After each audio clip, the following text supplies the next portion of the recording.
Hey guys, what's up? All right. Love you too. I am so excited to be here. I want to start off with a picture. You can throw the baby picture up there if you have it. Yeah, that is my little guy who's not so little anymore. That's Isaiah. He is my pride and joy. So I'll normally say, yeah, like he's my P&J. And he overheard me telling someone this, and he heard PB&J. And he was like, Mom, like, I'm not a sandwich. And I was like, I know, that's not what I said. So that's Isaiah. You can throw up the second picture. Yeah, so this is why I was not here last week. I was supposed to be here, and I was supposed to speak, and then that happened. I was driving out here, and I borrowed a friend's car, and it was totally like God totally worked it out. He gave like such clear direction of what I was supposed to do, but in that moment, we were driving, and all of a sudden the car started like shaking, and then it started violently shaking. And I'm looking in the rearview mirror, and I could see like cars are way behind me, and there's like pieces of the car just like flying out from behind. And I'm just like, oh my goodness. So quickly pull the car over. You can take the picture down. And so checked the car, and I saw that the tire blew.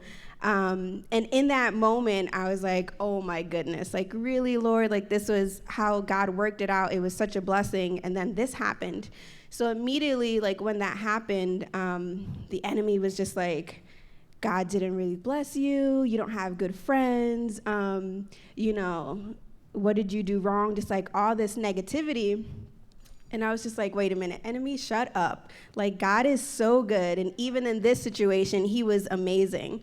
And like as I was trying to figure out like what to do, and I'm in the car, and my son and I are just like praying, and it was supposed to be like a simple fixed situation, and every time I'd make a phone call, there'd be like this opposition, and I'd get frustrated, but I kept like pushing through till we were finally able to get like everything sorted out.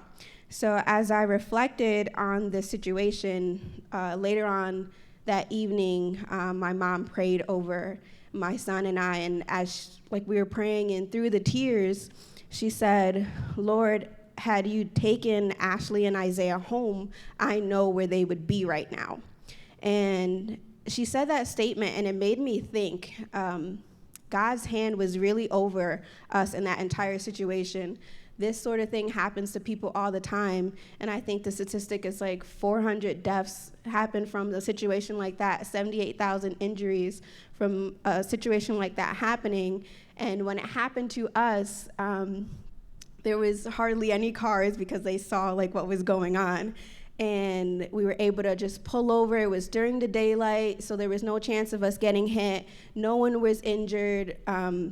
I was 10 minutes away from my house. I live out in Muskegon, so I was 10 minutes away from my house instead of me being, all the way here or halfway here and stranded on the highway.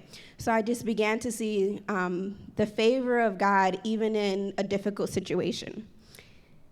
So no one likes inconvenience, like we wake up and everything is just a normal day to us, and we feel like we're in control until something happens that's beyond our control, and we're just like, wait a minute, like our lives are really in God's hands. And so I shared this story because I have like a C.S. Lewis devotional, and in the devotional it said, everything is as good or bad as our opinion makes it. When things happen that we don't like, we have that choice of, this sucks, why is this happening to me? Or like, only the worst things ever happen to me, or seeing God's grace and goodness even in bad situations.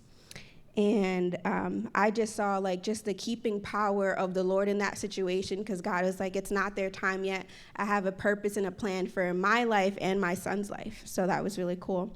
So in that moment, seeing the situation differently, it just happened like instantly, and I was able to see God's goodness. But for other times in my life, perceiving things differently has been a gradual process.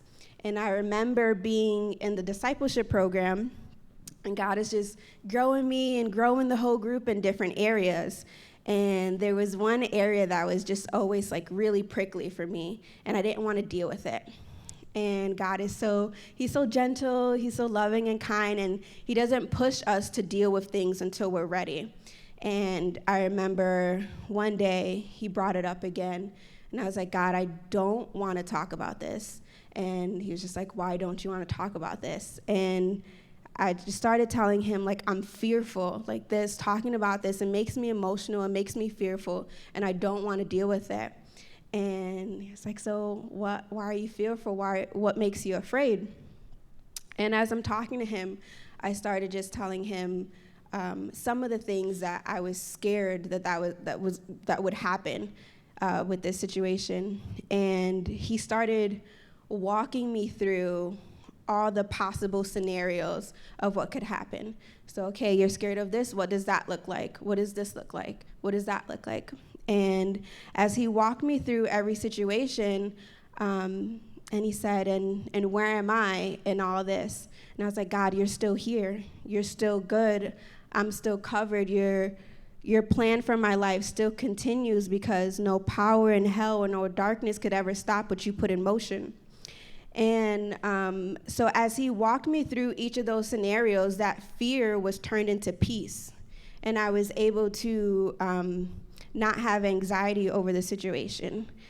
And it was just one of the coolest things because he literally transformed my mind on that entire thing. So with that, one of the scenarios ended up playing out exactly how I talked about with God. And as it played out, what was meant to break me didn't. And I was so taken aback. I was like, wow, God, you completely sheltered me. And it was as if you're like playing a racing game, right? And you have that driver view, so you see what's in front of you. But then there's the option where you can have like the aerial view, and you can see like all around you. You can see the cars way behind you, the cars way in front of you. And with this situation, it was like God allowed me to see the aerial view of the whole thing, and I could see like the attacks of the enemy and the lies and the negative thoughts. And it was as if a shield was around me, and every like attack, everything that was meant to come at me, I was able to say, nope, nope, nope, not hearing it, not receiving it. And I was like, not today, Satan. So it was just so good because from that moment on, God was showing me like, hey, things are going to happen, but I want you to see it this way. I want you to perceive what is happening around you, not be affected, not let your emotions in the situation affect you.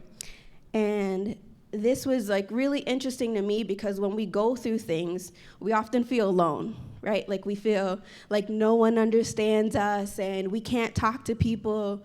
And it's like we start to isolate ourselves and not talk to people. And the more I talk with, everyone here and other people, and even the disciples, like I realize that I'm not alone. And Alon, she shared how she was having tough conversations with God in her car, and Alec talked about, how do you see yourself? Do you see yourself as a tool not being used or being used by God? We have, who's next? Braylee, who talked about her foundation expanding the more truth she had. And then Trevor talked about not letting labels or your past identify you. And Sarah talked about perseverance and what kind of character God is building in you during situations. Anna, I'm so proud of you, girl. She talked about just defeating the enemy's lies and living on truth and moving forward, and that's amazing. You have Nate, who talked about who you're allowing to fill you up, and Spencer talked about like that performance mindset. And in each of these things, you see the common thing is God is taking us beyond ourselves and transforming our minds. And that's from Romans 12:2. And it says, do not conform to the pattern of this world, but be transformed by the renewing of your mind. Then you'll be able to test and approve what God's will is, his good, pleasing, and perfect will. And I was just so thankful for listening to them and talking to everyone here, because it just brings unity and community, because we know that though our situations are different, that God is doing similar things in our lives, and it's because he loves us and he wants to show us who he is and who we are, and we're a lot stronger than we think we are sometimes. You guys are all atmosphere changers, and I think about like the church as a whole, and it's not, every one of you carries the presence of Jesus, and we are the church. So wherever you guys go, you guys are bringing in the church, you guys are bringing in the presence of the Lord, and I'm so grateful to have that you guys are all here. So we all have stories to share. Some of them are harder than others to share, but when we share those stories, we have to get through what we're going through so that other people can know the power of God, so other people can know that God speaks, that he hears us, that he provides, and he shows up in mighty ways. So I want to continue to encourage you guys all to continue to share your stories and open up to people. So I want to leave you guys with 2 questions. So how does God want you to look at the current situations that you're in, and how does he want you to respond? There's a way that we respond to certain things in our natural, fleshly ways, but God is doing so much in each and every one of your lives, and it's important for me, for all of us, just to take a minute and say, God, how do you want me to perceive this situation, and what do you want me to do? So thank you, guys.